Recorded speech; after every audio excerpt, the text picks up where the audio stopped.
ce module, on va aller dans la rubrique transformation et on va voir les bases donc de la transformation. Donc là, je suis dans le module des bases des transformations. Donc on va ouvrir la photo du paysage. Vraiment dans un premier temps, on ouvre la photo du paysage. Voilà, donc on voit l'onglet qui apparaît effectivement là-haut. Et dans un deuxième temps, on va importer la photo du papillon. Alors pour importer, vous avez deux façons. Vous pouvez faire fichier, donc en passant par le menu fichier importer et incorporer.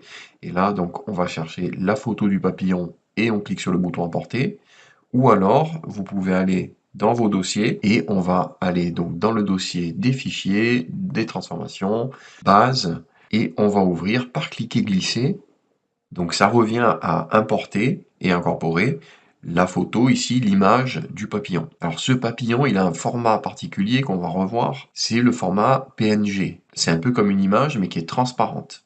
Donc on va pouvoir la glisser et l'importer. Donc là, on a importé et incorporé notre image. Donc en bas dans les calques, vous voyez qu'il nous a ajouté un nouveau calque. Donc là, on va surtout se focaliser sur la gestion des transformations. Donc vous voyez que quand on importe, on a également un cadre de transformation qui apparaît. On va vraiment se focaliser sur ce cadre de transformation et voir les différentes transformations basiques possibles. Alors la première, c'est le redimensionnement. C'est-à-dire que là, le papillon est trop grand, donc on va le réduire. Donc on va aller au niveau du coin. Alors le coin que vous voulez, il y en a 4. Donc moi, je vais prendre ce coin ici.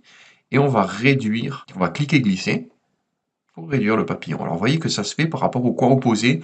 Le coin opposé à la poignée qu'on a cliqué est fixé.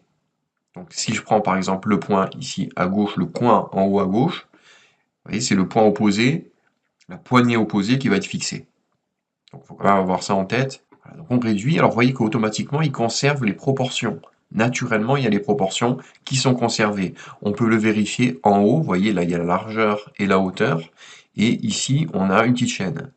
Donc ça veut dire que les valeurs sont liées. Naturellement, c'est proportionnel. Maintenant, si on appuie sur majuscule, la touche majuscule, et je maintiens la touche majuscule, et je glisse, je clique, je glisse, vous voyez que là, on a cassé les proportions.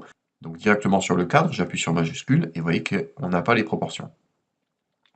Alors ce qui est assez efficace de faire dans Photoshop et ce qui arrive souvent, c'est d'écraser un côté. Je vais pouvoir appuyer sur majuscule et vous voyez là je suis positionné au niveau de la poignée qui est sur le côté. Donc si je maintiens majuscule, je vais écraser le papillon.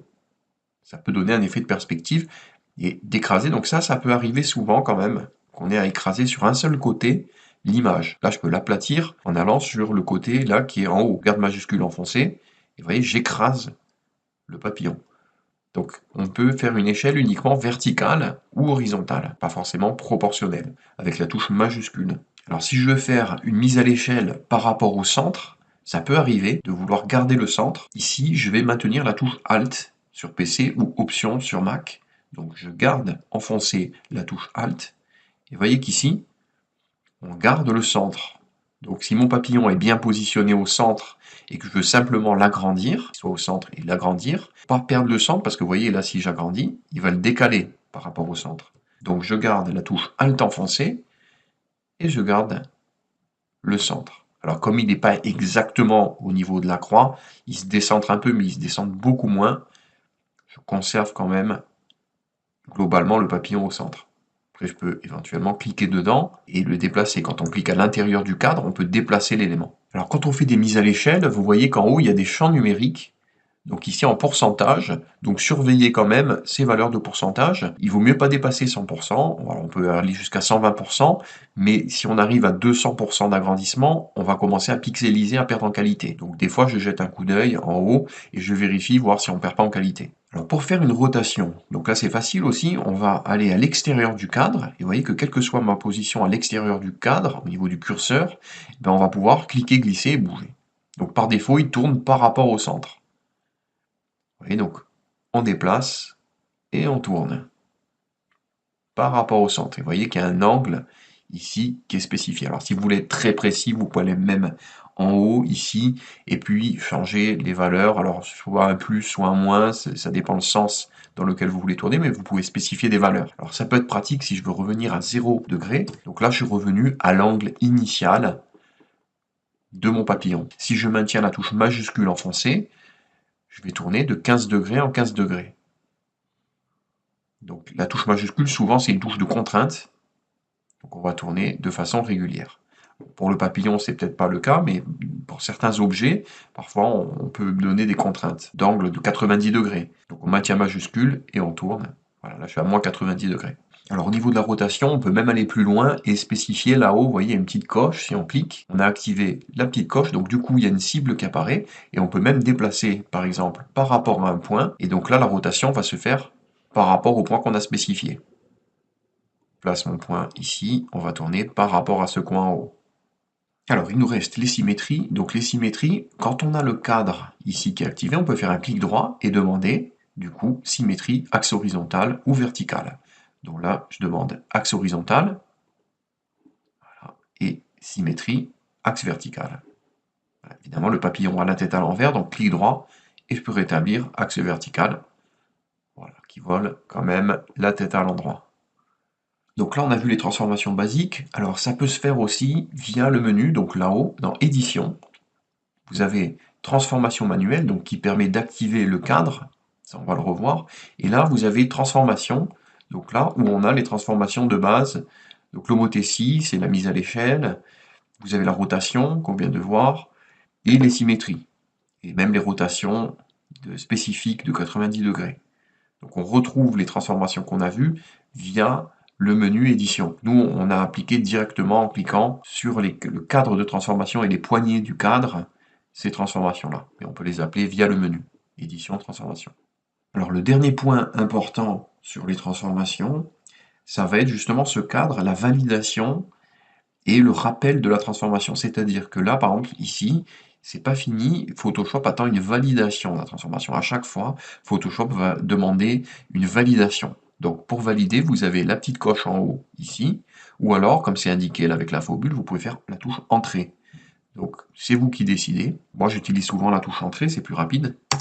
Voilà, là j'ai validé ma transformation, donc ça c'est vraiment très important de valider la transformation. Et le deuxième point vraiment très très important, ça va être la commande pour rappeler le cadre de transformation.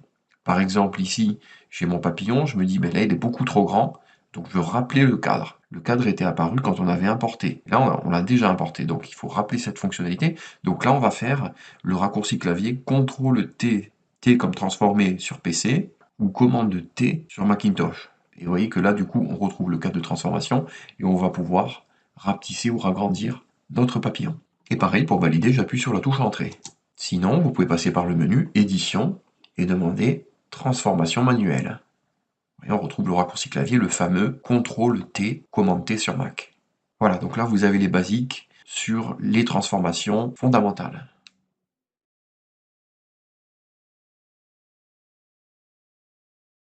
Alors dans ce module, donc on est dans la partie transformation et on va voir spécifiquement la transformation de distorsion. Donc on est dans le dossier du module distorsion et donc on a les éléments et on va ouvrir dans un premier temps la photo ici du salon.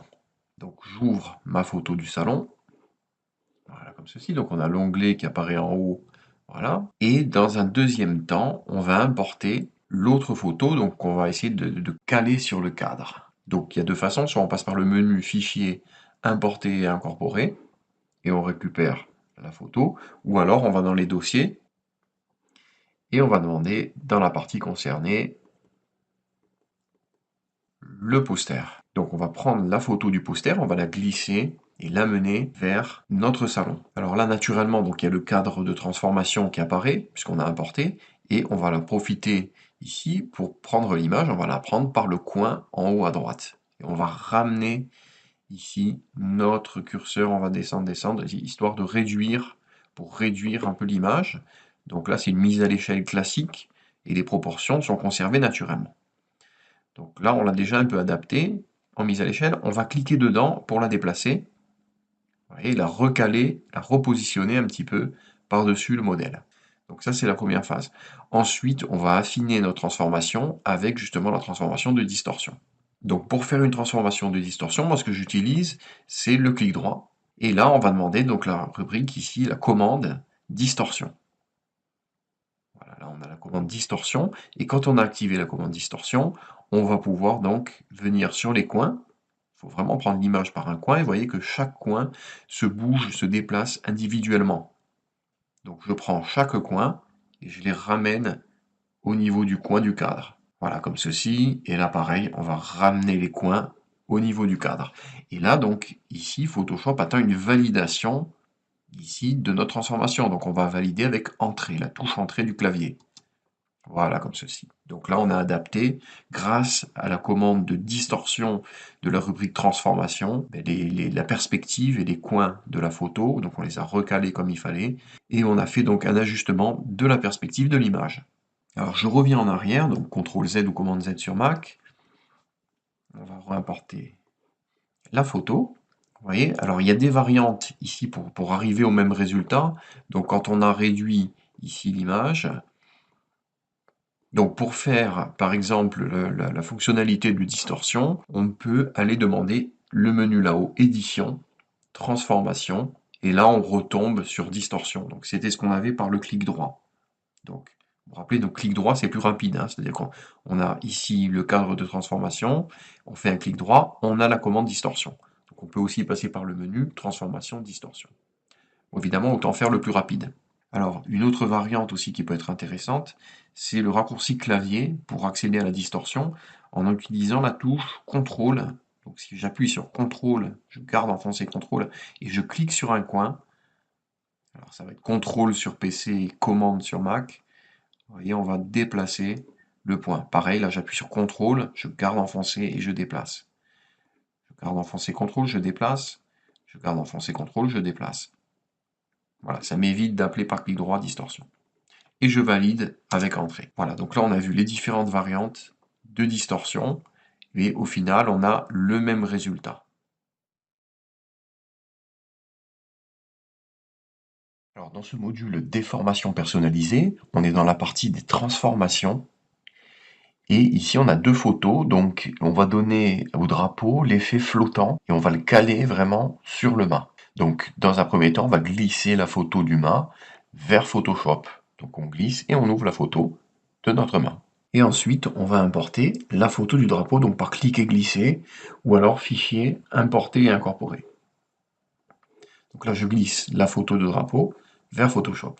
Alors on a les poignées de transformation, donc je le prends par le coin, et je le réduis un peu, de façon à l'adapter.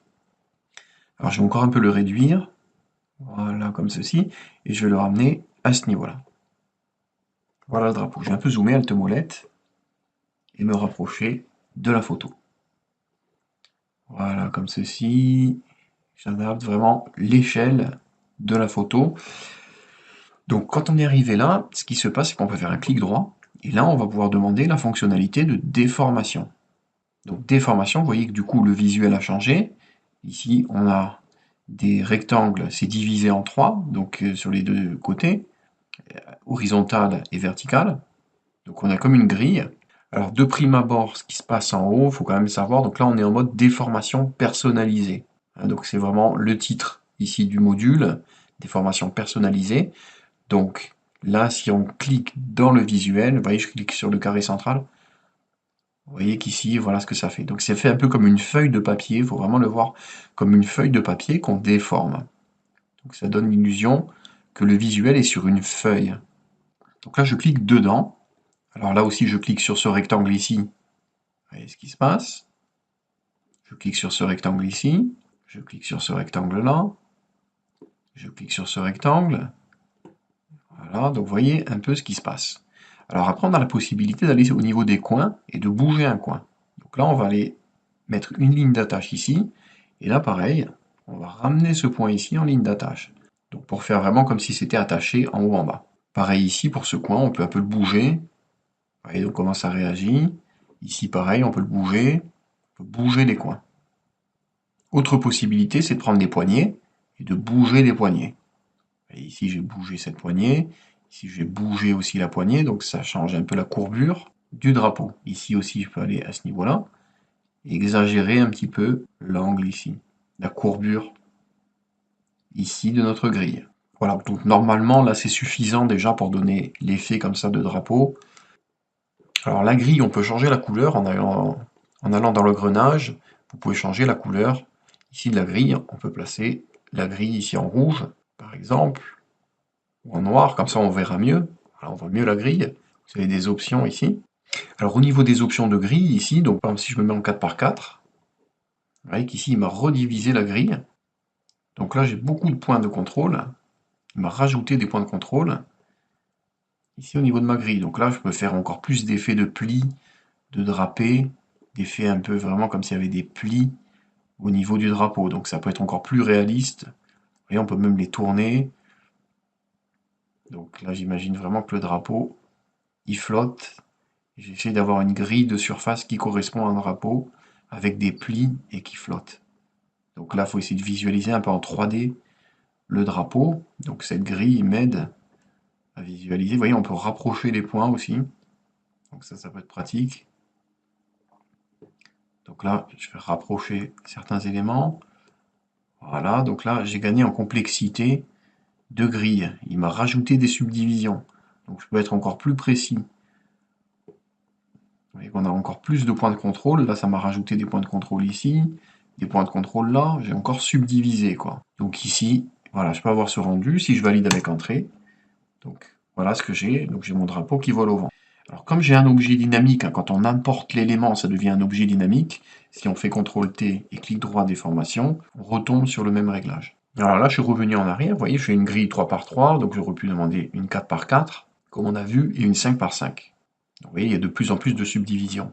Mais on peut aussi, vous voyez, fractionner ici, le faire manuellement. Donc ici, j'aurais pu fractionner. Donc il y a la petite démo, hein, on va rajouter ici, alors soit verticalement uniquement des segments, soit ici on va rajouter un segment horizontal, ou soit les deux. Donc si je clique par exemple sur les deux, vous voyez qu'il me propose ici de rajouter une subdivision. Et du coup, je vais avoir des points de contrôle pour remodifier encore plus le drapeau. Voilà le fonctionnement de la grille de déformation, donc qui nous a permis de déformer le drapeau à notre guise. Voilà pour ce module.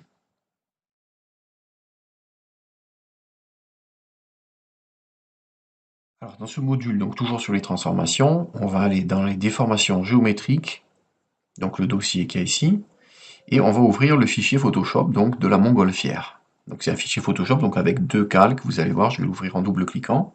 Donc ici on a bien deux calques, on a l'objet dynamique et le fond, le décor, l'arrière-plan. Donc là ici l'objet ça va être de déformer la montgolfière.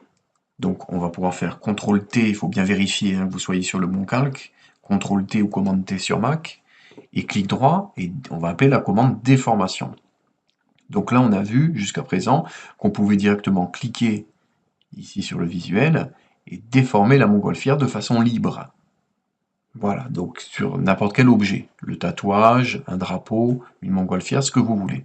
C'est une déformation libre, personnalisée. Donc effectivement, en haut, on voit que on est sur une déformation personnalisée.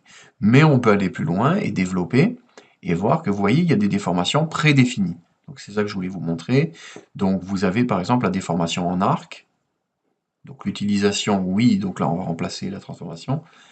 Vous voyez, donc là il y a une déformation qui peut être originale et intéressante pour de la création graphique. Alors là c'est peut-être un peu trop, donc je vais prendre par la poignée, vous voyez, il y a un petit carré ici.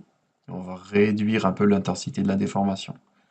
Donc vous voyez qu'on peut vraiment donner des formes intéressantes et originales à la montgolfière. Voilà, si je veux que ce soit quand même un peu réaliste, je peux modérer l'effet d'inflexion. Vous voyez qu'ici on a l'inflexion, donc vous pouvez soit prendre le petit carré là directement ici, soit cliquer, glisser gauche-droite à partir du texte. Voilà, ça modifie l'inflexion. Si vous cliquez ici à ce niveau-là, ça va basculer le côté de l'inflexion. Donc là, ça peut être intéressant aussi pour donner des effets, vraiment comme si la montgolfière était complètement poussée par le vent, quoi.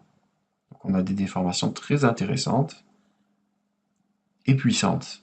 Donc comme on est avec un objet dynamique, si on valide ici la transformation, la déformation plus précisément, et qu'on refait CTRL-T, clic droit, déformation, on retrouve notre inclinaison et on peut remodifier à souhait l'angle d'inflexion. Donc ça c'est très pratique. Donc ça c'était la déformation en arc. On va pouvoir aller demander d'autres déformations. Alors juste avant, je vais quand même ramener ici à 0 la valeur. Voilà, comme ceci. Donc on a également l'arc supérieur. Donc on va changer ici le côté de l'inflexion et être plutôt en haut. Donc ça peut être intéressant pour écraser une forme et aplatir un peu ici vraiment la montgolfière. On a également la déformation en arche. Alors ça peut être pratique pour plaquer un visuel qui était initialement plat sur un cylindre. Donc là, bon, c'est pas notre cas, mais c'est vrai que c'est intéressant pour plaquer des éléments type cylindrique sur une surface cylindrique. La déformation en coquille, donc là, bon, ce sont des déformations organiques. Donc c'est surtout l'arc qui va être pratique, notamment pour le texte également. L'arche qui peut être pratique aussi, et tout ce qui est renflement, dilatation. Donc par exemple ici, une dilatation. Alors, il y a une dilatation qui est moins bien que l'autre. Ça, c'est dilatation. On a aussi objectif 180 qui est pas mal. Voilà, donc qui va donner l'illusion vraiment d'un gonflement d'un montgolfière. Donc si je veux donner à la montgolfière un aspect de gonflé, ça peut être pratique. Vous voyez, il faut y aller vraiment tout doucement. Voilà, donc là, ici, dans mon cas, ça peut être pas mal d'utiliser la déformation en arc, dans ce cas-là, et éventuellement l'objectif 180 pour donner un aspect gonflé à la montgolfière. Après, selon le contexte, évidemment que les autres vont servir selon le cas, hein. Ça dépend de la forme de base que vous utilisez et la déformation que vous voulez induire. Voilà, donc c'était pour vous montrer les déformations ici géométriques qu'on peut utiliser dans Photoshop. Voilà pour ce module.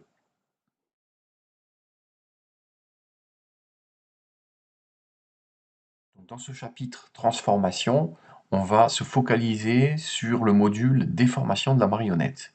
Donc on va aller dans le module déformation de la marionnette. Et ici, vous avez un fichier Photoshop PSD, donc qu'on va ouvrir en double cliquant, donc qui s'intitule danseur. Et ici, vous avez un photomontage très simple avec deux calques. Le calque du danseur, donc qui a été détouré et isolé, séparé sur un calque à part, et le calque de fond de la campagne. Donc nous, on va procéder à la déformation de la marionnette au niveau du calque du danseur, bien évidemment. Donc pour cela, on s'assure bien qu'on soit sur le calque du danseur, qui soit sélectionné, et on va aller appeler en haut dans le menu, là-haut, édition, déformation de la marionnette. Alors si vous ne vous rappelez plus où est la commande, vous pouvez aller dans la loupe en haut à droite et taper marionnette comme ceci, et vous retombez sur l'aide déformation de la marionnette. Il nous dit que c'est dans édition, déformation de la marionnette. Alors du coup, on a dans la barre d'options les options ici de déformation. Donc on va laisser tout par défaut. Et là, le principe, ça va être juste, vous voyez, d'ajouter les punaises. Donc on a une petite punaise avec un plus, et on va rajouter des points d'ancrage, des points d'articulation. Donc généralement, au début, ce qu'on fait, c'est qu'on va rajouter un point d'articulation au niveau du nombril pour stabiliser l'élément. C'est comme si on avait une feuille de papier épinglée à un mur. Et ensuite, on va chercher les points d'articulation qu'on veut bouger. Donc par exemple, au niveau du cou, donc je vous montre le fait d'avoir stabilisé. Du coup, il y a un jeu entre les deux points d'ancrage. On va rajouter par exemple un point d'articulation au niveau du genou. Donc, vous voyez, du coup, on peut changer la posture ici et l'ancrage. Et vous voyez comment ça bouge. Vraiment, ça fait vraiment quand même très réaliste. Donc là, j'ai ajouté un point d'ancrage au niveau du genou. On peut rajouter un point d'ancrage au niveau de l'autre genou. Et bouger du coup ici l'angle du genou. Un point d'articulation au niveau de la cheville. Et du coup, on va pouvoir affiner le positionnement ici de la cheville. On peut rajouter un point d'ancrage au niveau de la tête. Et du coup, on va pouvoir bouger la tête par rapport au cou. Alors, on va aller sur, ici, son épaule gauche. On va cliquer ici pour ajouter un point. Donc, vous voyez, ici, ce qu'on peut faire. On peut changer vraiment la posture des personnages. Donc, ça, c'est très intéressant en photographie, par exemple. Quand on a un personnage qu'on a détouré, on veut changer un peu la posture du personnage. Là, on va rajouter un point d'ancrage au niveau du coude et au niveau des poignets. Donc, pareil, on peut changer un peu sa posture à ce niveau-là. Alors pareil au niveau du blouson, alors pareil au niveau de sa veste, ici, on va pouvoir bouger un peu l'effet de pli. Chaque point d'ancrage est relié avec l'autre, il y a une influence. Vous voyez là, je bouge la veste, il y a une influence sur la main qui bouge aussi. Donc les points sont reliés entre eux. Alors ça, on peut le voir avec l'affichage du filet. Donc si on coche l'affichage du filet, vous voyez qu'il y a un calcul et on voit les points, comment ils sont reliés entre eux. Il y a des lignes logiques et donc des forces qui s'exercent entre les pixels. Vraiment comme une articulation. Donc on va décocher le filet, généralement le filet sert pas à grand chose. Alors si je me suis trompé, par exemple, il y a une punaise que je veux supprimer, donc je vais aller sur la punaise donc en cliquant dessus, et je maintiens la touche Alt ou Option sur Mac. Et vous voyez, il y a des ciseaux qui apparaissent, donc je clique, et il m'enlève la punaise. Donc sinon, je sélectionne la punaise, je fais un clic droit, et là j'ai supprimé le coin. Donc il m'enlève aussi la punaise que je voulais plus. Alors vous voyez ici par clic droit, on a quelques options. Donc on a par exemple supprimé le coin comme on a vu, et vous avez aussi supprimé tous les coins. Donc là, il va réinitialiser vraiment toutes les punaises. Donc on a pareil ici, si on clique là-haut, il enlève toutes les punaises. Alors on peut aussi utiliser la touche Supr en sélectionnant la punaise au préalable pour supprimer la punaise. Voilà. Et vous voyez, si je bouge ici le genou, il y a ici un chevauchement, vous voyez, des éléments. Donc si je veux gérer ce chevauchement, je peux sélectionner la punaise et en haut dans les options, j'ai profondeur de coin, donc dessus ou dessous. Donc je peux passer la main ici derrière la jambe ou devant, comme vous voulez. Donc ça c'est la gestion des chevauchements avec l'outil. Ici, si je valide avec la touche entrée et que je rappelle la transformation, il n'y aura pas les punaises. Oui, j'ai plus mes punaises. Donc, l'intérêt de l'objet dynamique, c'est de pouvoir travailler en réversible et en dynamique et de retrouver les punaises. On le verra plus tard avec le chapitre, avec le module d'objet dynamique.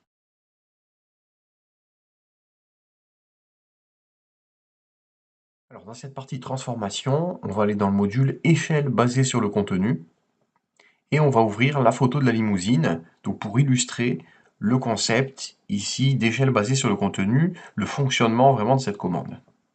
Alors, vous voyez ici, on a ouvert la photo. Donc, le but, ça va être vraiment d'écraser la limousine et de se ramener à une voiture normale. Donc, on va aller chercher la commande dans le menu édition et échelle basée sur le contenu. Alors là, vous voyez ce qui se passe, c'est que c'est grisé. Photoshop ne veut pas qu'on accède à la commande. Donc, simplement parce que vous avez ici le calque qui est verrouillé. Vous voyez, il y a un petit icône ici de verrou. Donc, on va le déverrouiller en cliquant dessus.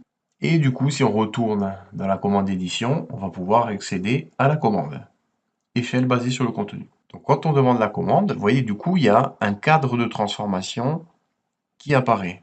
Donc c'est le même cadre de transformation que la transformation manuelle classique. Donc quand on fait CTRL T ou commande T sur Mac. Donc si je prends la poignée ici latérale et j'écrase, vous voyez ce qui se passe. Donc on écrase ici la limousine, mais vous voyez qu'il me modifie aussi la hauteur. Voilà, donc moi je veux garder la même hauteur, mais juste modifier la largeur. Donc je vais garder la touche majuscule enfoncée pour modifier uniquement la largeur. Voilà, et on pousse. Vous voyez que du coup, on va écraser la limousine, les roues sont préservées, et on écrase au maximum. Alors évidemment, il y a une limite. Vous voyez, si on écrase vraiment à fond, vous voyez, la carrosserie est complètement abîmée. Donc on va éviter d'aller trop loin non plus. Voilà, on va essayer d'être raisonnable et de s'arrêter quand on a une largeur normale. Donc évidemment, il y a des petits défauts au niveau de la carrosserie, tout ça, mais il a fait quand même 90% du travail. Après, je peux utiliser d'autres outils de retouche, corriger et intervenir, mais ça reste minime.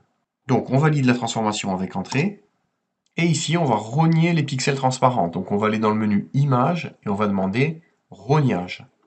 Ici, donc on vérifie que tout soit coché, surtout le côté droit, et on va lui demander de rogner le côté droit. Voilà, donc là on a notre image qui a été réduite en largeur. Donc on va aller dans l'historique, et on va créer tout en bas un petit instantané pour comparer avant-après. Donc au départ, on avait l'état avant, et donc la limousine qui était quand même assez large, hein, assez grande, et après. Et donc on a bien réduit la limousine. Donc ça, c'était le premier exemple, c'était pour illustrer le concept d'échelle basé sur le contenu. Donc on écrase l'élément, l'image, mais de façon intelligente et subtile, il détecte automatiquement les roues ou les éléments. Alors, on va voir un deuxième exemple, donc ici, un peu plus concret. Donc, c'est la photo d'un désert, donc on va l'ouvrir. Et vous voyez, alors l'intérêt de la commande, c'est qu'on va pouvoir changer le format de l'image. Si on veut le compresser et avoir un format carré, mais garder quand même les informations des nuages, etc. Donc, de juste compresser l'image, on va pouvoir le faire et se ramener à un format carré ou un peu plus écrasé. Donc, pour cela, on va faire pareil. On va déverrouiller ici le calque. Et on va aller dans le menu édition et on va demander échelle basée sur le contenu. Donc ici, on retrouve les poignées de transformation. On va écraser sur le côté de la largeur, donc On se place ici sur la largeur et on va utiliser la touche majuscule pour écraser la largeur de l'image. Et vous voyez que donc il détecte qu'il y a un arbre, donc il m'écrase l'image, mais sans écraser l'arbre. Donc c'est une transformation intelligente. C'est vraiment comme si l'image était un accordéon, on écrasait l'accordéon sans abîmer l'image. Vous voyez, on peut carrément se ramener à des formats en largeur. Donc là, on était vraiment en mode paysage et on peut se ramener carrément dans un mode portrait. Donc l'image est complètement différente. Voilà, donc là, on est dans un rendu portrait. Je peux valider avec entrée, demander le menu image, rognage, et on va rogner les pixels de façon à voir uniquement l'image. On va aller dans l'historique, on va créer un instantané, et on va comparer avant-après. Donc au départ, on avait cette photo ici en mode paysage, et on s'est ramené une photo en mode portrait. Le point important, c'est que l'arbre n'a pas été déformé, il a été préservé. On a écrasé comme un accordéon l'image, tout en préservant les éléments. Ça pouvait être également un sujet, et on a limité la casse par rapport à l'aplatissement et l'écrasement de l'objet. Voilà le principe de cette commande échelle basée sur le contenu. C'est une transformation, mais qui prend en compte de façon subtile les éléments dans l'image en les préservant. Voilà pour ce module.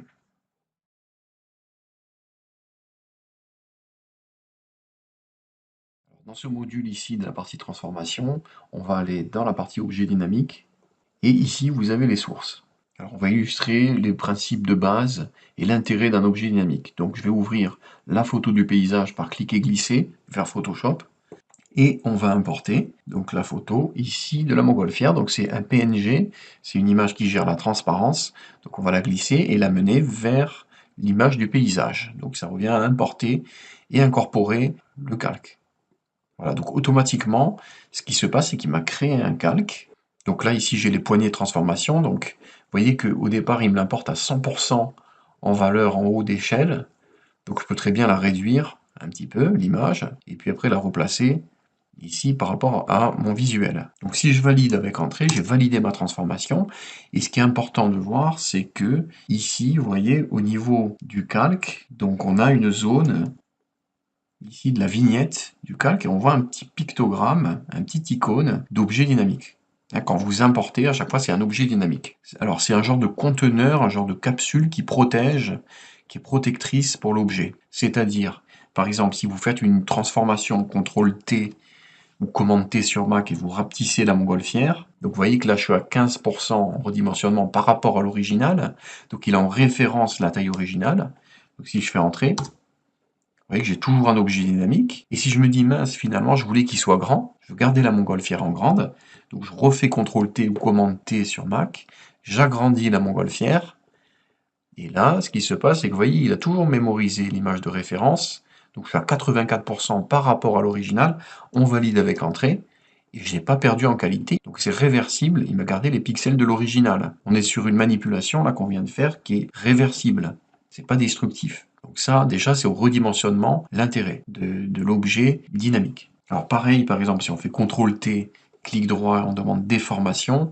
Je vais un peu déformer par exemple la montgolfière. Ouais, bon, je l'aplatis un peu ici, je l'aplatis là, je change un peu sa forme. Donc, ce qui est intéressant d'ailleurs avec l'outil, c'est très adapté là pour ce cas-là. Voilà, on va pouvoir adapter un peu et moduler la forme géométrique de la montgolfière. Je valide avec entrée. Donc là, l'intérêt, c'est si je me dis, mince, j'ai trop exagéré sur les courbures des côtés, donc je vais revenir sur le réglage avec CTRL-T, commande T sur Mac, clic droit, déformation, et là, je vais pouvoir resserrer un peu, par exemple, la courbure, pour revenir sur les poignets, et il m'a gardé en mémoire la position des poignets. Voilà, donc c'est vraiment réversible.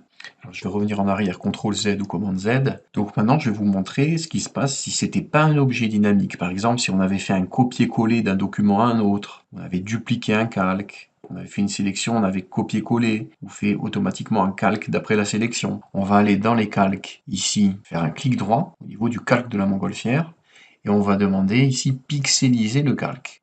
Donc là, c'est comme si j'avais copié-collé un élément, que j'avais fait une sélection, et je copie-colle, CTRL-C, CTRL-V. Donc ici, c'est plus un objet dynamique, il n'y a plus le pictogramme. Je vais vous remontrer ce que j'avais fait avec CTRL-T ou commande T sur Mac. On avait réduit ici l'image. Donc là, jusque-là, c'est pareil, on a réduit à 18% par rapport à l'original. Je valide avec entrée.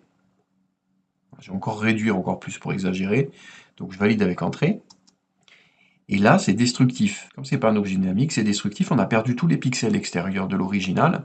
Donc si on refait CTRL-T ou commande T sur Mac, vous voyez ce qui se passe, on pixelise complètement, qu'on est sur une manipulation qui est destructive. Je valide avec Entrée, il fait du flou pour cacher les petits carrés automatiquement, et vous voyez que l'image est complètement détruite, et on a perdu en qualité, donc il faut être très prudent quand vous rapetissez un élément et vous ragrandissez un élément. Quand c'est du pixel, c'est très fragile, notamment sur les agrandissements. On a un risque de perte de qualité, c'est pour ça que c'est pratique là dans ce cas-là, l'objet dynamique. Donc pareil, si par exemple je fais une manipulation CTRL-T, clic droit, déformation, et par exemple je vais changer un peu la forme ici de la montgolfière, ou là voilà, j'ai beaucoup changé la forme de la montgolfière, et là je valide avec Entrée. Si on fait CTRL-T, clic droit, déformation, vous voyez qu'on n'a plus les poignets, calage des poignets, on retrouve plus ce qu'on avait initialement. Pas trop gênant, pour pouvoir se ramener quand même à la forme initiale, mais on va perdre en qualité petit à petit, puis on perd aussi en repère, on sait plus trop ce qu'on avait fait, c'est toujours embêtant de ne pas retrouver les réglages qu'on avait fait. Donc on a intérêt pour les transformations, quelles qu'elles soient, bien, à utiliser les objets dynamiques. Voilà ce que je voulais vous dire au niveau des bases de ce module pour les objets dynamiques. On va voir d'autres principes de l'objet dynamique, notamment pour les mock-ups et pour les filtres dynamiques.